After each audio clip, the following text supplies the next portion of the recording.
और question number है 4 और इस क्वेश्चन नंबर 4 का पार्ट है थर्ड सेकंड मेथड से। सेकंड मेथड से ये समझो 80% नहीं, आप पर 90% सवाल आता है और उसके बाद 10% आगे मुझे करवाना है और 4 के सभी क्वेश्चन इस तरीके से हो जाएंगे। हम कर रहे थे क्वेश्चन नंबर 3 r की power n is equal to a की power n cos n theta. आप ध्यान से सुने पहले प्रोसीजर। दूसरी फॉर्म क्या होती है, पैडल फॉर्म में चेंज करके। इसमें चेंज करके पैडल फॉर्म में, और पैडल फॉर्म होती है भाई विकास p और r के रूप, इस रूप की p और r के रूप की। और स्टार्टिंग करते हैं फिर इसकी p equal to r sin phi से। तो या तो पूरा sin phi निकल जाता है या केवल phi निकल जाता है, उसे यहाँ रख देते हैं। तो कहने का मतलब ये टर्म गायब हो गया, केवल p और r का टर्म रह जाता है। क्या रह जाता है, p और r। ज्यादा से ज्यादा कांस्टेंट a आ सकता है बस। और फिर मैंने आपको फॉर्मूला सिखाया direct r into d r over d P. p के रेशो डिफरेंशिएट करके 2 लाइन में आ जाती है रेडियस ऑफ कर्वेचर। तो सेकंड मेथड ये है। तो अब देखो फाई निकालने, तो तुमने पिछले चैप्टर में टेंजेंट नॉर्मल वाले में बहुत सवाल किए थे, उसी तरह से एक सवाल करते हैं। और क्या लिखते हैं यहाँ, taking log on both sides. बच्चों बहुत आराम से पढ़ना है, आवाज बंद करके। Taking log on both sides, दोनों पक्षों का लॉग लेंगे। लॉग r की power n is equal to log a की power n cos n theta. मैं मना नहीं कर रहा हूं बात करने के लिए। n log r। और एक काम और करो भैया, प्रशांत प्रियांशु इसको कर दो, उठ के करो, नहीं फोकस आता है वीडियो पर। दूसरा ना पूरा 9% हटो, मैं करूंगा अभी। हाँ हो गया, फोकस आता वीडियो में दिखाई देता।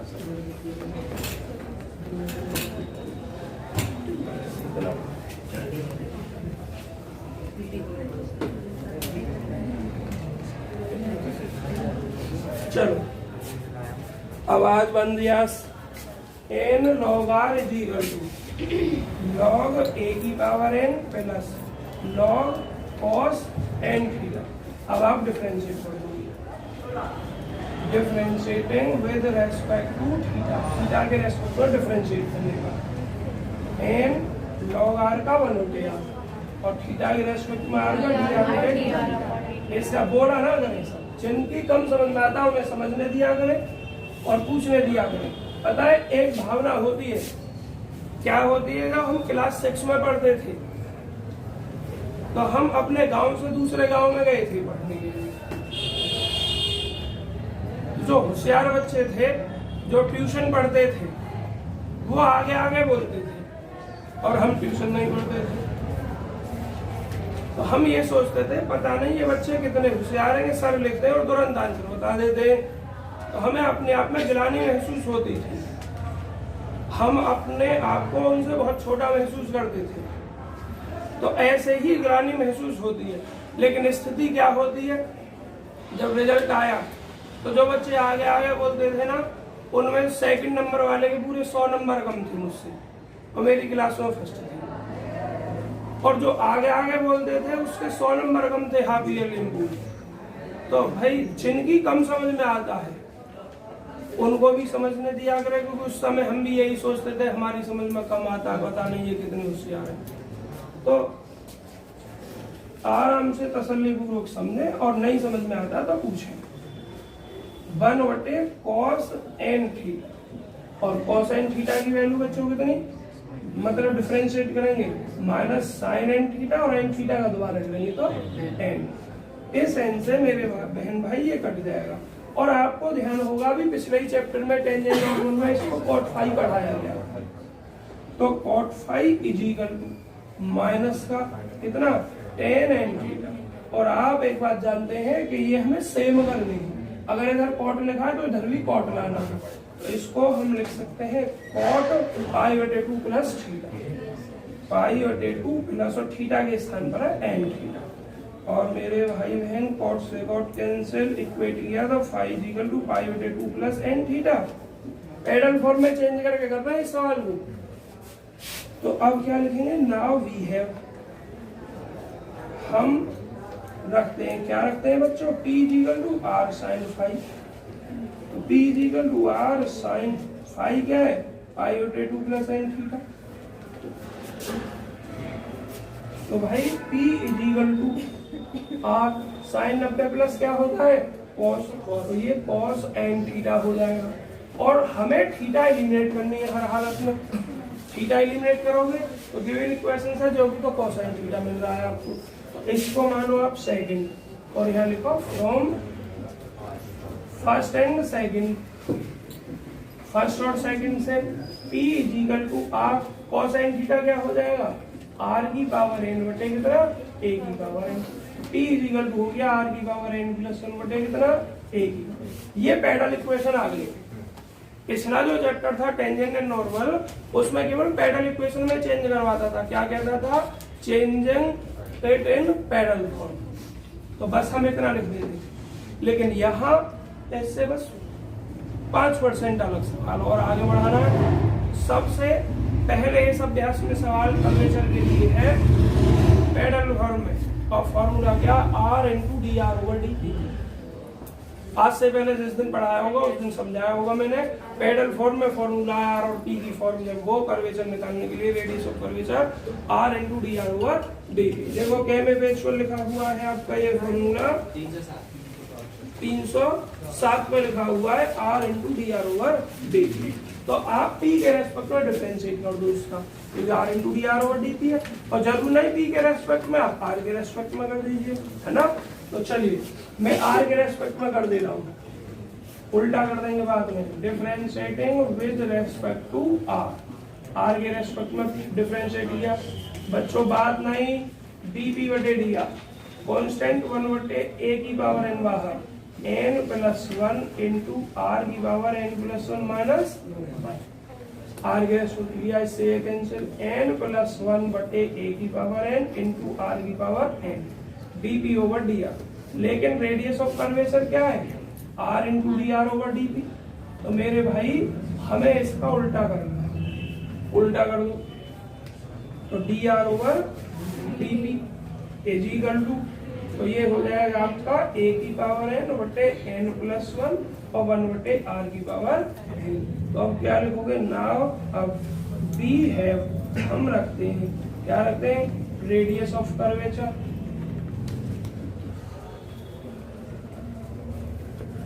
रो is equal to r d r over d p. तो जो आपने d r over d p निकाला उसको रख दो ऐसे, ए की पावर एन बटे एन प्लस 1 और कितना है 1 बटे आर की पावर एन। अब चाहो तो इस आर को नीचे बुला दो, या चाहो तो आर की घात एन को ऊपर भेज दो।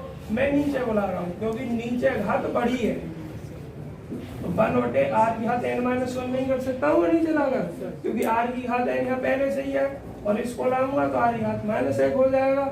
और आधार बेस सेम होता तो पावर ऐड या सब्ट्रैक्ट कर दी जाती है, जो परिस्थिति होती है। तो इसको हम ऐसा लिख सकते हैं। तो बच्चों मेरे हिसाब से रो इतनी आ गई, ठीक है। तो बताओ इसमें तक से आसान है या नहीं। तो जब भी पोलर फॉर्म हो सवाल में और आपसे कुछ कहा नहीं है, बस ये कहा कि रेडियस ऑफ कर्वेचर ज्ञात कीजिए, तो आपको सवाल ऐसे आसान रहेगा। समझ में आया। बस सादा फॉर्मूले से अपने उससे ही पोलर फॉर्मूले से कैसे सवाल करने हैं, जिसमें आर बिल्कुल ही इजी दे रखा है। जैसे आर बराबर एक cos थीटा दे दिया, खाली एक बार आर बराबर थीटा दे दिया, 3 थीटा दे दिया। ऐसे सवाल को पोलर फॉर्म के फॉर्मूले से करना, अदरवाइज इस मेथड से करेंगे आपसे। देखो जैसे पोलर फॉर्म से मैं बताऊं, क्वेश्चन 4 का फर्स्ट कर देना, हो जाएगा आसान। बाकी सेकंड के बाद जो भी सवाल है वो सब पोलर फॉर्म से कठिन बैठे, पैरेलल में चेंज करके तब करना, ठीक है। तो समझ में आएगा पैरेलल में चेंज कर गए। अब आवाज बंद करें। क्वेश्चन नंबर 4 के बाकी पार्ट तो कर लोगे ऐसे ही सबको, क्योंकि सब सवाल पैरेलल में तो चेंज करने पिछले चैप्टर में सिखा चुका हूँ। अब क्वेश्चन नंबर देखिए पहला 5, और 5 के बाद फिर आएंगे क्वेश्चन नंबर 2 पे।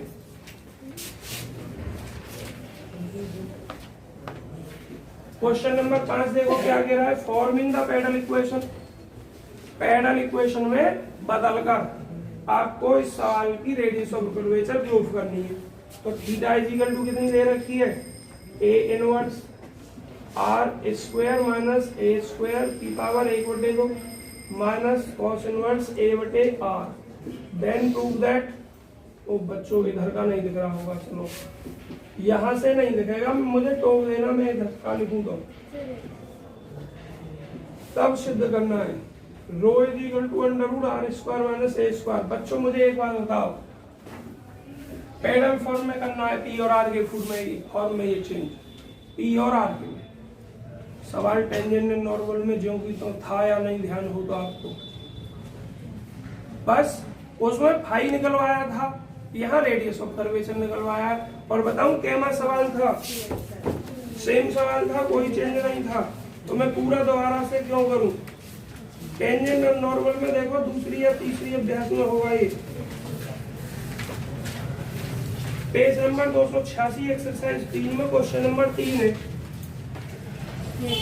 चेक करो सभी बच्चे। और क्या कह रहा है, find the angle phi, phi याद कीजिए, बाकी सवाल ये पूरा जो भी आगे लिखा हुआ है, बस एक ए थीटा और लिखा हुआ है यहाँ। सो यहाँ अंदर क्या कर दिया, उसमें यहाँ ए थीटा लिखा हुआ है तो यहाँ ए नहीं लिखा हुआ, समझ में आया। और यहाँ पे ए लिखा हुआ है तो यहाँ ए नहीं लिखा हुआ। मतलब कहने का उस सवाल में इतना है, यहाँ ए है, यहाँ से ए इनवर्स काट दिया है और यहाँ ए लगा दिया है। तो ए से डिवाइड कर दो इसमें, तो ये खत्म हो जाएगा और यहाँ ए इनवर्स हो जाएगा अपना जो सवाल था, और यहाँ से ए खत्म हो जाएगा। इस तरीके का सवाल बन जाए। कहो तो मैं पूरा कर दे रहा हूँ, देख नहीं रहा हूँ, चलो कर दे रहा हूँ, हामी ना बन रहे बच्चे, कोई बात नहीं। तो थीटा इज इक्वल टू, कहाँ गई संख्या भाई, a inverse r square minus a square घात 1/2 minus cos inverse a upon r इतना। चलिए दोबारा कर दे रहा हूँ मैं भाई, किसमें करना है, पहले पैरेलल फॉर्म में चेंज करना है, ठीक। पैरेलल फॉर्म में चेंज करने के लिए हमें फाई के रूप में लाना है। फाई के रूप में दो ऑप्शन है हमारे पास, आर डी आर ओवर, नहीं वो क्या कहते हैं 1/r डी आर बटे डी थीटा निकाल लो, या फिर are d theta over D R निकाल लो, कुछ भी निकाल लो, कोई भी एक काम करो। मैं मेरे बच्चों आर के रेस्पेक्ट में डिफरेंशिएट कर रहा हूँ, इसके रेस्पेक्ट कर रहा हूँ आर के रेस्पेक्ट में, तो मुझे डी थीटा बटे डी आर निकलेगी, ये वाली आर से मल्टीप्लाई कर दूंगा उसके बाद में, तो ये tan फाई हो जाएगा। उस tan फाई से sin फाई निकाल लो जो कि, तो या फाई निकाल लो। तो देखिए चलो पहले लिखते हैं, गिवन एज दिया है, क्या दिया है, theta is equal to a inverse r square minus a square घात 1/2 और minus cos inverse a upon r. दूसरा मैं कर लेता हूँ,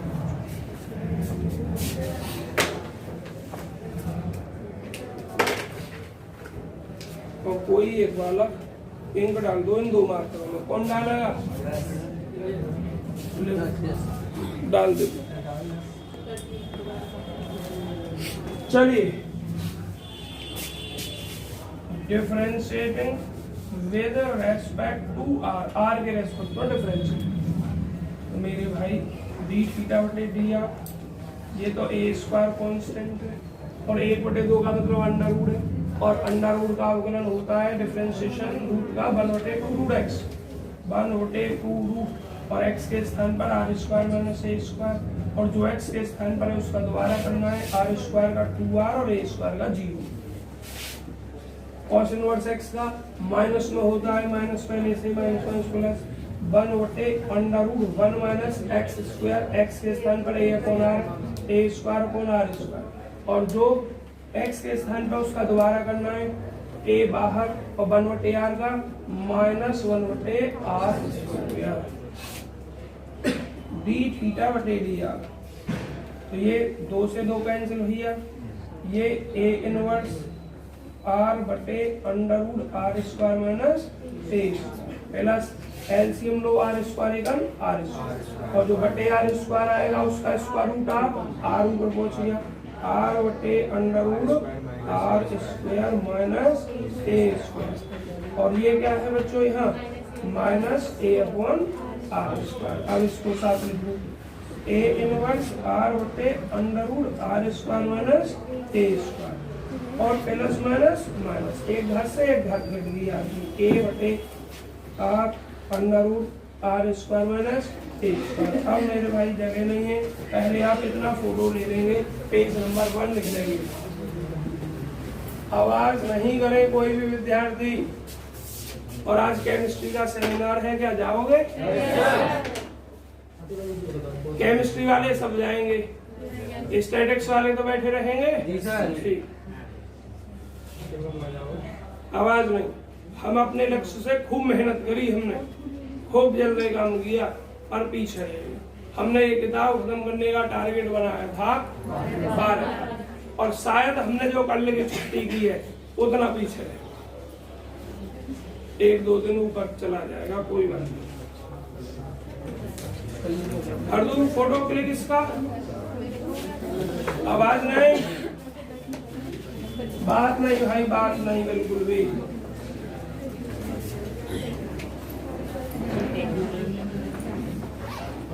देखिए बात बंद करें। डी थीटा बटे डी आर, देखिए कुछ कॉमन आ सकता है क्या यहाँ से? देखो ये कॉमन आ रहा है 1 बटे under root r square minus a square, 1 बटे under root r square minus a square. क्या बचा? इस ए इनवर्स को नीचे बुला दो तो आर बटे ए हो गया है और माइनस ए बटे आर हो गया। एलसीएम लेके सरल कीजिए जरा। बोलो नहीं, सिर्फ मन में, बहुत अच्छे आपके समझ में आता है एक बार में ही। और बटे क्या बच्चों? ये आर, ये आर यहाँ नहीं जरूरत इसकी, इसकी इधर जरूरत है फॉर्मूला बनाने के लिए। तो या तो कह दो आर से गुणा कर दो या इस डायरेक्ट आर को इधर भेज दो। ठीक, तो आर जब इधर भेज दिया तो यहाँ से हटा दिया। और ये जो मान है tan फाई का मान है, tan phi is equal to under root r square minus a square. अब जरा ध्यान से देखिए, उस सवाल का भी जो एक्सरसाइज 3 में था यही आंसर था, क्योंकि सेम सवाल है, बस इस सवाल में ए लेफ्ट में न देकर राइट हैंड में सरल कर रखा था। हमें पैरेलल फॉर्म में बनाना है तो हमें P is equal to r sine phi का यूज करना है। एक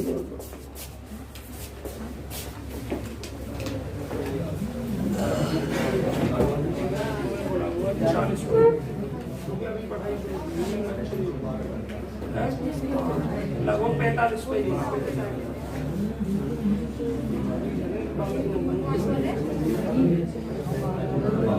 10 मिनट पहले ही एक वाली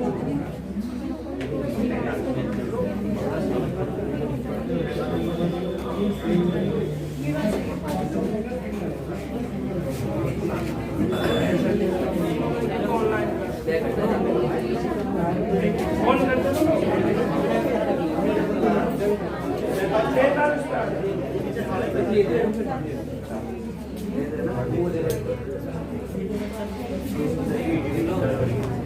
ये कितनी देर की हुई है? अच्छा अच्छा, चलिए आवाज नहीं बच्चों, 2 मिनट में पहले तुम्हें एक बात समझा दे रहा हूँ। आपका 10 मिनट का टाइम लिया जाएगा, 2:40 तक मैं तुम्हें पढ़ा रहा हूँ। एक हमारे मित्र हैं जो भी आए हैं, 2:40 ना, अब ना वो समझा। सुनो मेरे 40 मिनट 45 तक की है दिया मैंने। इनके कोई परिवार में से कांग्रेस पार्टी से चुनाव लड़ रहा है। अब ये देखो, हमें चुनाव से कोई मतलब नहीं है, हमें टीचर, आपको स्टूडेंट, आपको पता होना चाहिए किसको वोट डालने है किसको नहीं डालने। किसी के पीछे हम अपनी मित्रता खराब क्यों करें? हम नेगेटिव ही आप लोग आ जाए, 10 मिनट प्रचार कर देंगे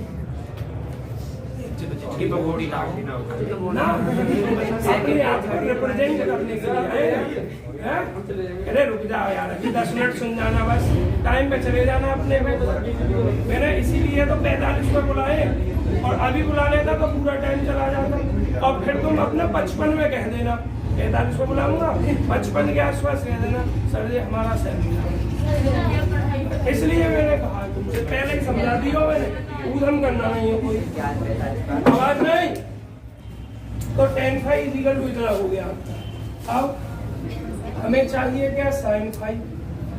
खाली phi अगर लिखेंगे ज्ञात करेंगे हम, तब भी फिर हमें वो sin phi में रखना पड़ेगा, समझ रहे हो नहीं। तो हम खाली phi का ज्ञात करके एक साथ sin phi ज्ञात कर रहे हैं।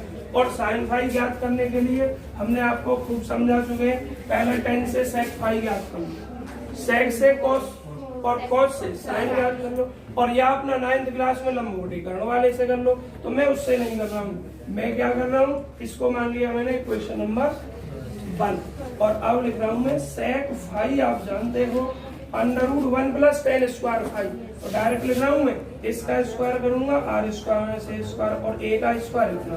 अब a गने है ना, नहीं स्क्वायर a स्क्वायर, उस a स्क्वायर से a, क्योंकि मैं कर चुका हूँ इस कैलकुलेशन को, इसलिए डायरेक्ट लिख रहा हूँ।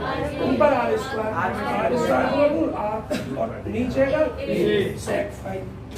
और बच्चों cos phi क्या होता है, a/r होता है, ठीक है।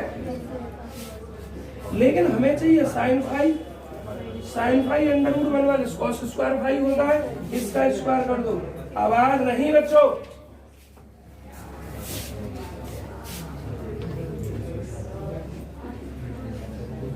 r square minus a square और बटे कितना r स्क्वायर, स्क्वायर रूट से बाहर कर लो, तो r square minus a square और बटे कितना r। sin phi की वैल्यू ये हो गई।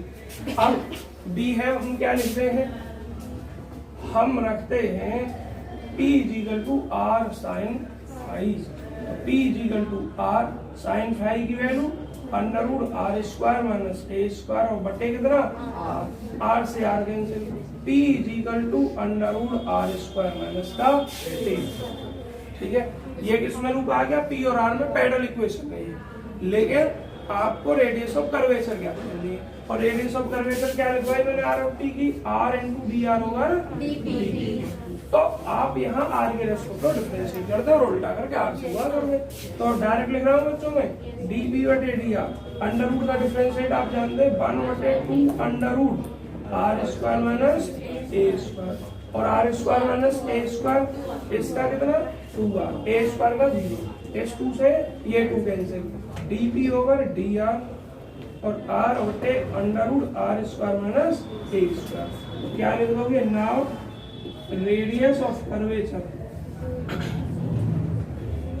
रेडियस ऑफ कर्वेचर क्या बच्चों, r dr बटे कितना dp = तो कितना हो जाएगा ये, आप इसका उल्टा कर दो, √r square minus a square बटे कितना r से r कैंसिल, तो यही तो रो है हमारी। आवाज नहीं बच्चों,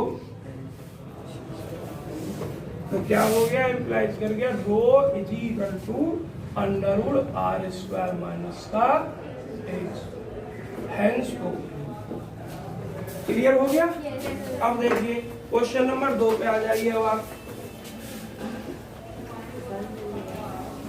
क्वेश्चन नंबर 2 क्या है, प्रूव दैट, सिद्ध कीजिए फॉर एनी करो, किसी भी करो के लिए r/ρ = sin phi × 1 + d phi बटे d थीटा, भेद जहाँ रो रेडियस ऑफ कर्वेचर है और tan phi = इतना है।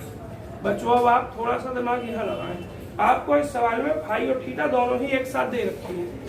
क्या दे रखे हैं, फाई और थीटा दोनों ही एक साथ दे रखे हैं। तो आपको एक रिलेशन लिखना पड़ेगा जो साई = थीटा प्लस फाई होता है। बताऊं कहाँ पे है ये आपके बुक में, डेरिवेशन मैंने प्रूफ नहीं कराया है ये, और पेज नंबर 307 देखिए, 307 पे डायरेक्ट इससे लिखा है we have the relation psi = theta plus phi, और ये जो रिलेशन है शायद टेंजेंट नॉर्मल में प्रूफ किया गया होगा ये, ठीक है। तो इसका यूज करना है हमें इसमें। हाँ भाई एक्सरसाइज ये रही, आवाज बंद बच्चों।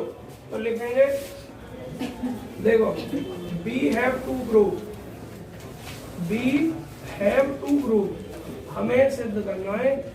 मैं सोच रहा हूँ तुम्हें आने से पहले ये मेन सवाल पूरा हो जाए तुम्हारा। r/ρ = sign. बच्चों 5 मिनट आप चुपचाप बैठे रहोगे। R upon rho is equal to sine phi 1 plus d phi बटे डी थीटा, ये हमें प्रूव करना है। तो देखो, और किसके लिए? फॉर एनी कर्व, आर और थीटा के किसी भी कर्व के लिए, और किसी भी कर्व के लिए हमारा एक रिलेशन होता है, वी हैव रिलेशन। हम एक रिलेशन रखते हैं और वो रिलेशन क्या है? Psi is equal to theta plus. अब इसके सहायता से और इसके सहायता से ही आपको आगे बढ़ना है, दोनों की सहायता से। आप देखें साई इज इक्वल टू, यहाँ क्या है? रो, और रो क्या होता है बच्चों? साई के रूप में ds ओवर डी साई होता है। ध्यान है आपको? अच्छा, अब ऊपर साई है तो आप s के रेस्पेक्ट में डिफरेंशिएट करें किसके रूप में? क्योंकि फिर आपका प्राप्त होगा D psi over d s, और जो किसके बराबर होगा? 1 अपॉन रो के बराबर, क्योंकि रो क्या होता है? D s over d psi होता है। आगे समझ में बात? तो क्या लिखोगे? Now differentiating with respect to, किसके रेस्पेक्ट में? एस के रेस्पेक्ट में। तो d psi over d s पूरे का d theta over d s और d phi over d s. अब यहाँ फिर से आप ध्यान से देखेंगे, आपका जो प्रूफ में है डी फाई बटे डी थीटा भी प्रूफ में है, और आपका d phi over d s है। मतलब फाई का सिर्फ डिफरेंशिएट एस के रेस्पेक्ट में, मतलब प्रूफ में क्या है? फाई का डिफरेंशिएट थीटा के रेस्पेक्ट में। तो मेरे भाई इस फाई का पहले आप किसके रेस्पेक्ट में करोगे? थीटा के रेस्पेक्ट में, और फिर थीटा का किसके रेस्पेक्ट में करोगे? एस के रेस्पेक्ट में। तो डी थीटा बटे डी एस प्लस, और ये डी फाई बटे डी थीटा, और अब थीटा का किसके रेस्पेक्ट में? डी एस के रेस्पेक्ट में।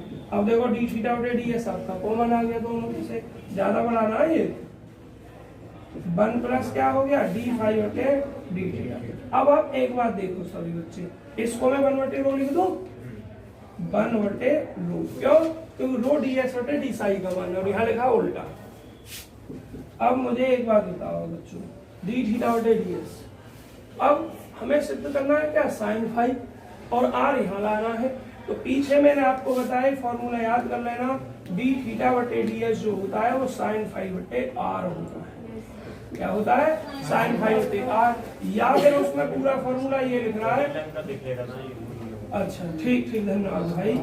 तो देखो डी थीटा बटे d s is equal to sine phi बटे आर, और आपकी बुक में पूरा फॉर्मूला लिखा होगा, यहाँ आर नहीं होगा, यहाँ की अपेक्षा यहाँ लिखा होगा आर डी थीटा बटे d s is equal to sine phi लिख रहा होगा। कैमरे पेज पे देखना, या तो इस चैप्टर में होगा या टेंजेंट वाले में होगा।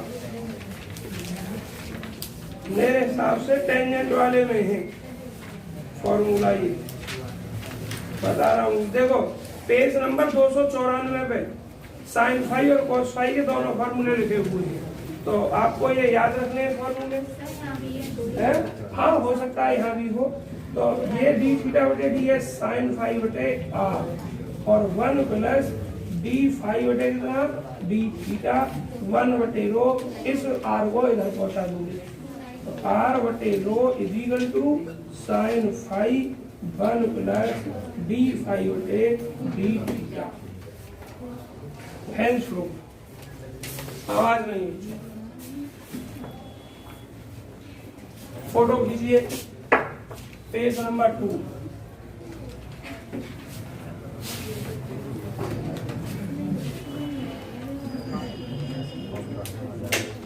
आवाज नहीं बिल्कुल।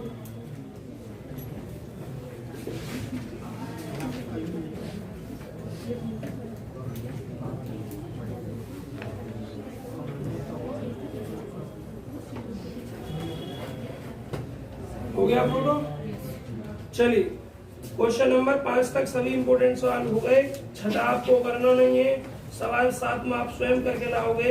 एक आपको 10वां सवाल करना है, स्वयं सुन लीजिए क्या है 10वें में।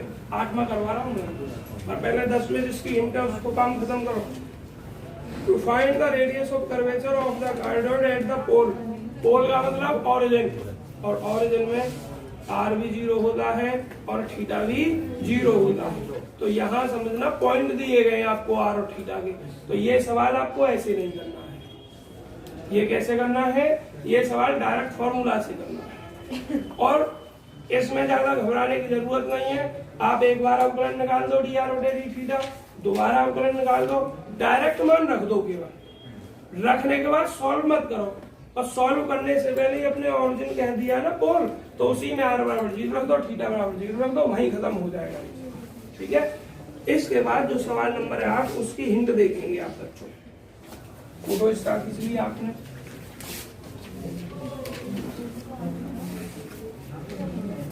आवाज नहीं भाई,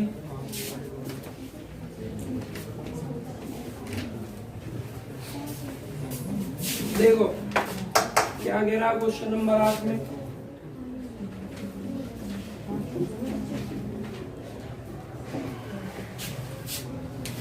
क्वेश्चन नंबर जो 8 है भाई, इसने कहा इफ रो 1 और रो 2, ध्यान से सुनेंगे, बस हिंट दे रहा हूं। इफ रो 1 और रो 2 रेडियस ऑफ कर्वेचर है at the extremities of any chord, extremities शीर्षों को कहते हैं किसी भी कॉर्ड की एक्सट्रीमिटीज पर, मतलब एक शीर्ष पे रो 1 है और दूसरे पे रो 2 है। Of the cardioid, cardioid is which passes through the pole, जो पोल से होकर जाता है, देन सो दैट, तब आपको दिखाना है इतने इक्वल टू इतने। तो बच्चों कार्डियोइड का मैं एक चित्र बना रहा हूँ आपको जो दे रखा है इस तरीके से, है ना, रफली बना दिया मैंने इस तरीके से। तो किसकी बात की है उसमें, एक्सट्रीमिटीज की, किसके एक्सट्रीमिटीज की, एक मिनट, कॉर्ड की। कॉर्ड में ना ये मान ली चलो कैसे भी खींच दो, कॉर्ड क्या होती है, कहीं भी दो बिंदुओं को उस पर इससे दो पॉइंटों को बनाने वाली रेखा कॉर्ड होती है। एक मैंने P मान लिया, एक Q मान लिया। अब मुझे एक बात बताओ, अगर मैं इस एंगल को थीटा मानूं तो ये टोटल एंगल क्या हो जाएगा, यहाँ से pi plus theta, 180 plus theta, क्योंकि थीटा तो ये रहा और 180 ये रहा। तो इसका वेक्टर एंगल अगर थीटा, तो इसका कितना, theta plus pi, pi plus theta. Clear हो गया या नहीं हुआ। अब मुझे एक बात बताओ बड़े ध्यान, आपको कर्व दे रखा है, क्या दिया है, r is equal to a into 1 plus cos theta, और इस कार्डियोइड की दो पॉइंटों पर आपको रेडियस ऑफ कर्वेचर निकालनी है। एक बिंदु पे निकालनी है आपको रो 1 है और दूसरी पे रो 2 है। तो एक बिंदु मान लो r1 थीटा 1 है, r1 थीटा 1, तो इक्वेशन क्या हो जाएगी, r1 is equal to a into 1 plus cos theta 1, और दूसरा क्या लिख दोगे, r2 is equal to a into 1 plus cos theta के स्थान पर क्या लिखना है आपको, पाई प्लस थीटा लिखना है। तो a into 1 plus cos 180 plus theta क्या होगा, माइनस कॉस थीटा होता है, माइनस कॉस थीटा होता है। तो मेरे बच्चों एक तो रेडियस ऑफ कर्वेचर इस पर निकालनी है और एक रेडियस ऑफ कर्वेचर इस पर निकालनी है, और दोनों रेडियस ऑफ कर्वेचर जो इस पर जो है उसको रो 1 और इस पर जो है उसको रो 2, और किस फॉर्मूला में रख देना है, जो प्रूफ करवाया उसके लेफ्ट हैंड में रख देना है। रख दोगे ना, अगर नहीं होता तो मैं करवाऊंगा आपके साथ। और इम्पोर्टेंट सवाल है बच्चों, इस एक्सरसाइज में इम्पोर्टेंट सवाल 8वां है, 5वां है, दूसरा है, और क्वेश्चन नंबर 4 ये इम्पोर्टेंट है। एक्सरसाइज हो चुकी है आपकी ये खत्म। अब एक्सरसाइज जो 3 आएगी उसमें आपको कुछ ज्यादा नहीं करना है, डायरेक्ट फॉर्मूला याद करने हैं, और कोई छोटा मोटा सवाल आ जाए तो वो दोबारा समझो, एंगल दोबारा समझो। बहन यहाँ तक तो एंगल थीटा है, और किसी भी स्ट्रेट लाइन पर बना एंगल 180 होता है। तो जब मैं यहाँ से यहाँ तक के एंगल की बात करता हूँ, बस ठीक है, आवाज नहीं बच्चों। देखो फॉर्मूला पे निशान लगाओ, कौन कौन से फॉर्मूला पर सवाल आया तो आप करेंगे। डायरेक्ट फॉर्मूला पर आता है तो पेज नंबर 312 पे आपको दिख रहा है ये formula beta is equal to, ये देख लेना किसका फॉर्मूला है। 313 पे लिखा हुआ अल्फा इज इक्वल टू, ये दोनों फॉर्मूले याद करने हैं आपको। और बच्चों पेज नंबर 314 पे सबसे नीचे फॉर्मूला लिखा हुआ है chord of curvature through the pole, 2 rho sine 5 और 315 पैसे। बच्चों अब आप 5 मिनट या 10 मिनट आवाज बिल्कुल बंद करेंगे, कोई भी आवाज नहीं करेगा।